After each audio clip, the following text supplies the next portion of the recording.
Generally sociology में question पूछा जाता है कि सैम्पलिंग होती क्या है और सैम्पलिंग करने की नीड क्या होती है। देखिए, अगर आप गवर्नमेंट हैं तो आपके पास सारी रिसोर्सेज होते हैं, ह्यूमन रिसोर्सेज होते हैं, इकोनॉमिक रिसोर्सेज होते हैं, आपके पास टाइम भी होता है।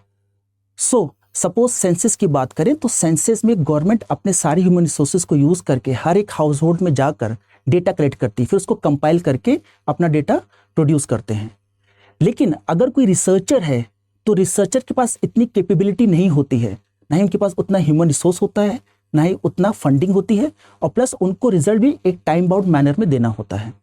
तो इसीलिए वो क्या करते हैं कि ट्रू पॉपुलेशन या एक्चुअल पॉपुलेशन से एक सैंपल बनाते हैं, फिर सैंपल पे एनालिसिस करते हैं, उसके बाद जो रिजल्ट आता है उसको जनरलाइज कर देते हैं एक्चुअल पॉपुलेशन में।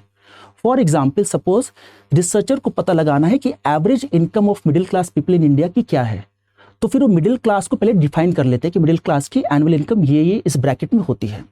फिर अकॉर्डिंगली अगर suppose 10 crore middle class population है इंडिया की ट्रू पॉपुलेशन, तो उससे वो 1 लाख लोगों को अपने सैंपल में लेकर आएंगे, तो वो उनका सैंपल बन जाता है और उस सैंपल में वो 1 लाख को रिगरसली स्टडी करते हैं, फिर उनका जो भी सॉल्यूशन या रिजल्ट आता है उसको जनरलाइज कर देते हैं कि average middle class income in India is such and such. So इसीलिए सैंपलिंग की जाती है और सैंपलिंग से जो रिसर्च होता है काफी ईज आउट हो जाता है। So this is called sampling.